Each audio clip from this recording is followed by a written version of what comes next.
It's still October 10th. I just realized it's 10/10.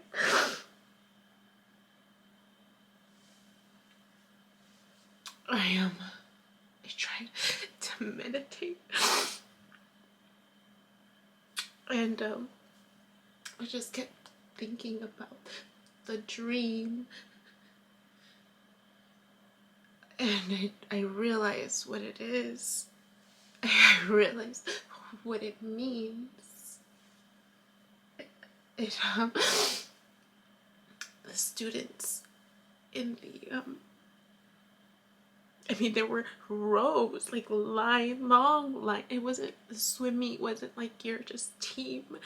It was, you know what it was like, graduations, high school graduations, where there's just lines of students as they're walking down to sit down. That's what it looked like. It was just a long, a bunch of students waiting, and there was this line of students, and then there was the pool, and that feeling that I had that I was one of them, but now also like an administrator, like a teacher, and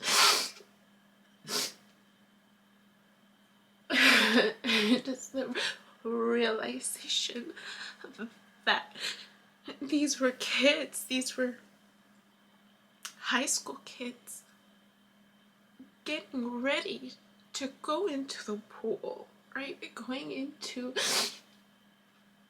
the water for healing. That's what it was. They were getting in line and waiting their turn to be healed. To be healed through the water, through the emotions, right? And that scene where I'm with this person who just seems familiar in the bed. And we're not doing anything but laying there in each other's arms, and that feeling of familiarity. And then that they're offering me something, but it's not what I'm wanting completely. And that feeling of settling. This is just,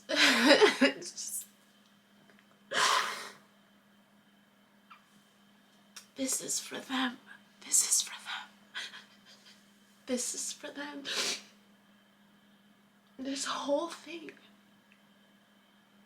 is for the next generations to come.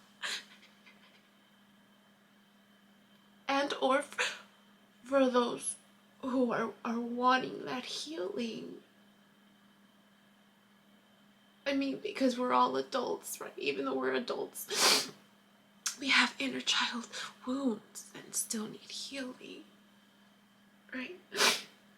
Our sense of identity, you find Erickson's, psychosocial stages of development. Your self-identity is your adolescence. It's your adolescence. When you're learning about yourself, right? It's high school, junior high, high school. So this story is for them. It's for them. To know how to heal. To not settle during the time in your life. To not settle. To not settle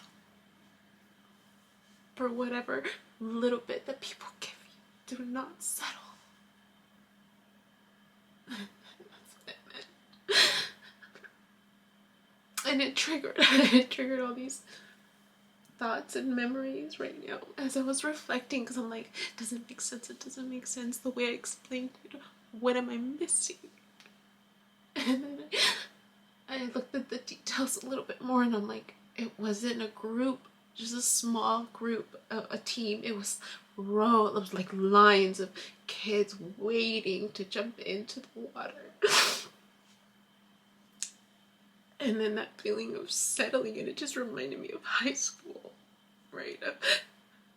in essence, right, you're wanting to be loved. You're wanting, and some people settle. They settle for what other people give them. That's what I did. I settled for whatever little bit was gonna help me feel safe.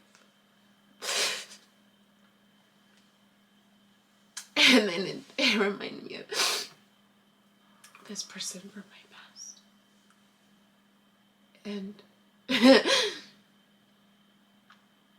there was a conversation that we had where I don't remember if it was the same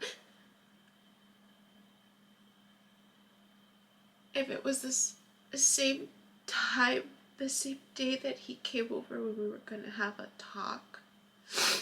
It might have been. I think it was when I felt him pull away.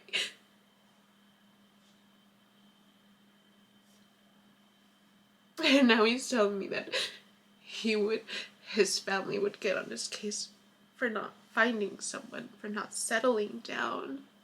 And that he said to them, I'm not gonna settle. That's what he said. And I remember thinking, wow, that's wow, right? Like, because I'm looking at myself, right? And in essence, I kind of did. Because of that sense of insecurity I had within me. Not that these people were not worthy of love. It's just, for me, and what makes me feel good, I didn't put myself first. I didn't take care of me first. I settled. Because I didn't feel like I could do it on my own. And I just remember being in awe of him. I held him on the pedestal. I did. I put him on a pedestal. You know, that's dangerous, right? To do is to put someone on a pedestal. Because when they fall hard. And it's hard for you to see that. Right? And he's the one that told me about expectations. And we put expectations on people. But that's what he did. And I remember I was so vulnerable, like, that time. I remember, like, energetically, like, I was just so, like, so raw. That's what it felt like it was so raw. And he was the complete opposite. And I remember telling him, I'm a fast learner. Like, there was this desire, like, teach me. I'm a fast learner.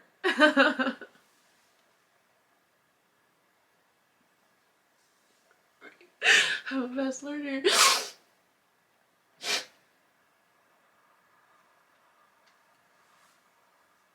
And here I am. Right? I get it.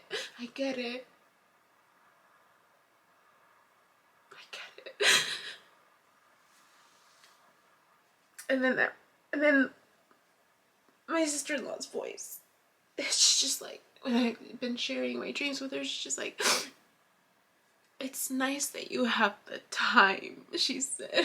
She said, it's nice that you have the time to be able to reflect on your dreams, right? Because I don't have kids asking for my attention. I have to go to work. I do, but I set it up to where I'm working. I start at 11 and end my day at 8. Only a few days out of the week. I'm not working every day. So she's just like, it's nice that you can do that. And then I just started thinking, I'm just like, we, just a society, right? Just thinking about, we're a certain way right now. We're operating a certain way, 8 to 5, right? And because there's the worry that we need to keep doing this to sustain a basic living. So then that's when I thought, like, this story is gonna be for the generations to come. You know, for them to see the importance of making sure that everyone has the basic needs so they don't have to worry about overworking. I mean, imagine what a world that would be, to have to make the time to listen, to make the time to listen to the silence, to listen to yourself and let it guide you. Imagine what a world it would be if everyone did that collectively, where the basic needs were met and you made the time, including kids, because you can teach kids how to meditate, you can teach kids to listen. Out of all of them, the kids will listen.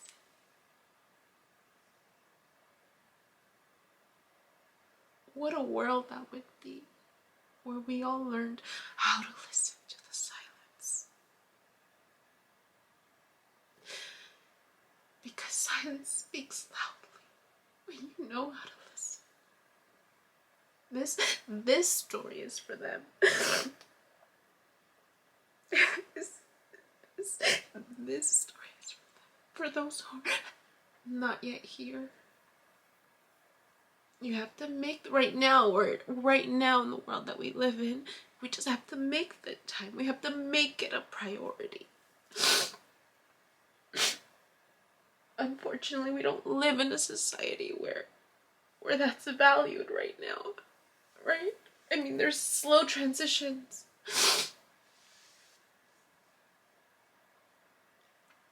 But that's what this is. That's what this is. This is for the generations to come.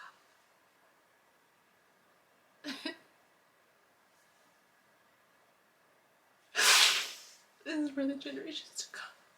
The ones who are gonna jump in to heal. To those who are not gonna settle.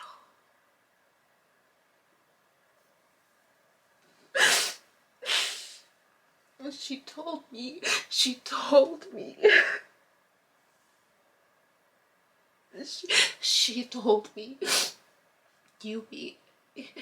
you will be the way. That's what she told me.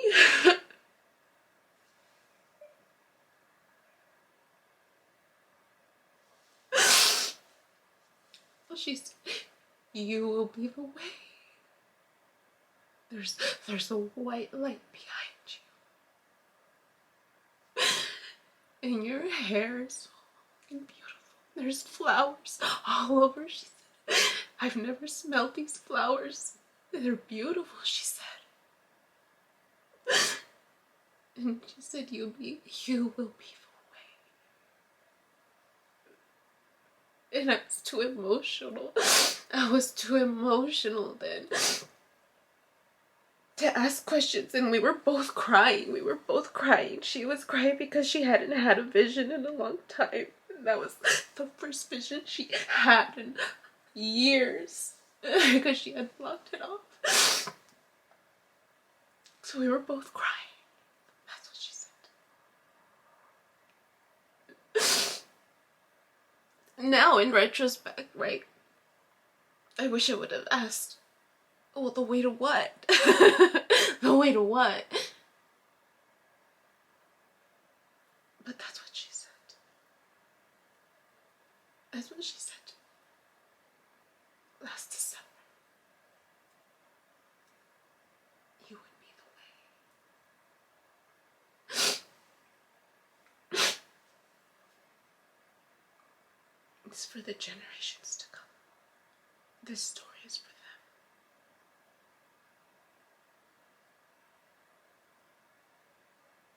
them.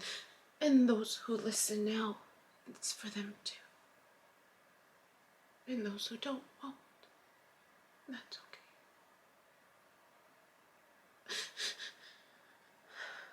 But that's what got triggered in me. as I was trying to meditate, but I was really just sitting with that dream to try to figure out what it meant. And that's what came out. It's funny. The domino effect. The domino effect. The ripple effect that we have on people.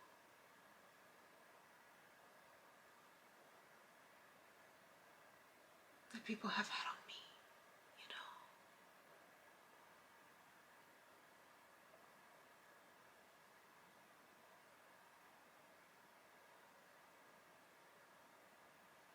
Oh, there you go. That's what that meant. I just wanted to share that before I forgot. It's still October 10th. I just finished meditating. There was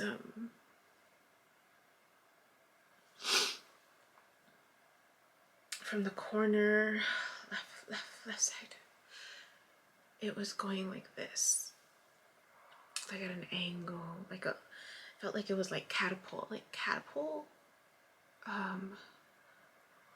yeah, like that's what it felt like from this corner. And then so I remember catapult.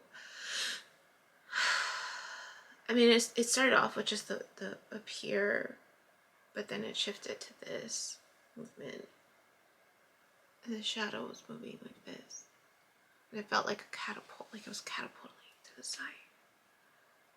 And then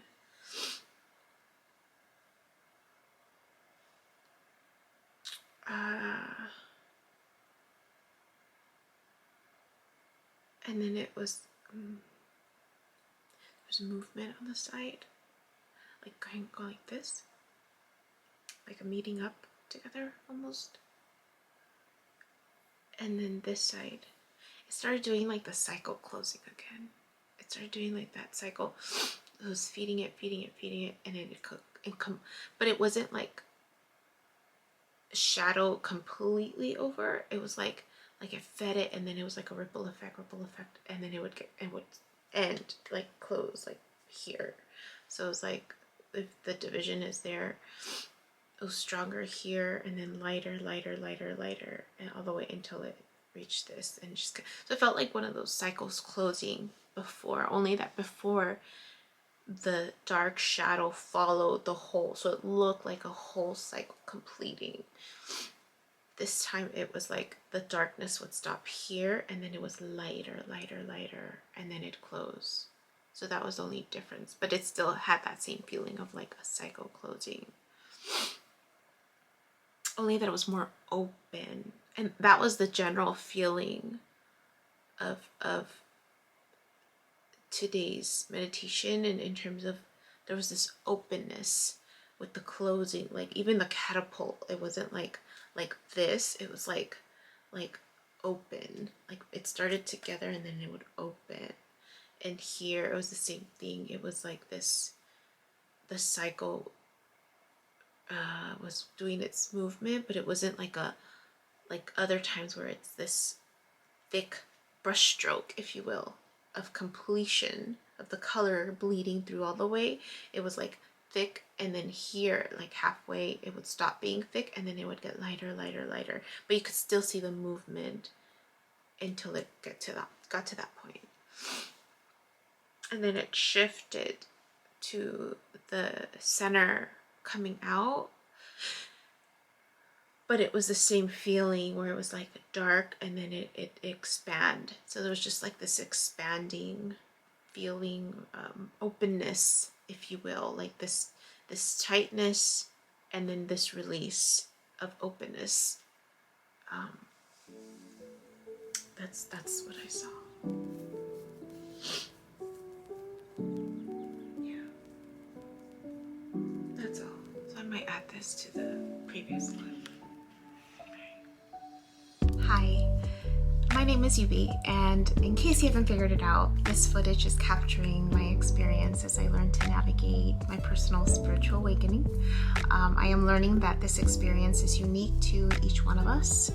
In whatever way we believe we are embracing living our truth, this just happens to be my journey. And despite me having a graduate degree and a license in clinical social work, this by no means is intended to replace any type of mental health advice. This is just me on a personal level, documenting my experience, shedding light on the truth that I am learning and discovering for myself, and really inviting you along for the ride. If by some magical chance you find this content to be helpful in any way, shape, or form, please click the like button, share the message, subscribe to my YouTube channel. I have an Instagram account, a personal one, and one specifically for this channel that you're more than welcome to check out. I'm an open book. I have also created t-shirt designs. I'm wearing my favorite one right now, which is the North Node design, but I have that and other things that you can look at inspired by this process and journey, and I have the link in the description box as well as in the about section of my YouTube channel. So you're more than welcome to check those items out. Any type of support is great.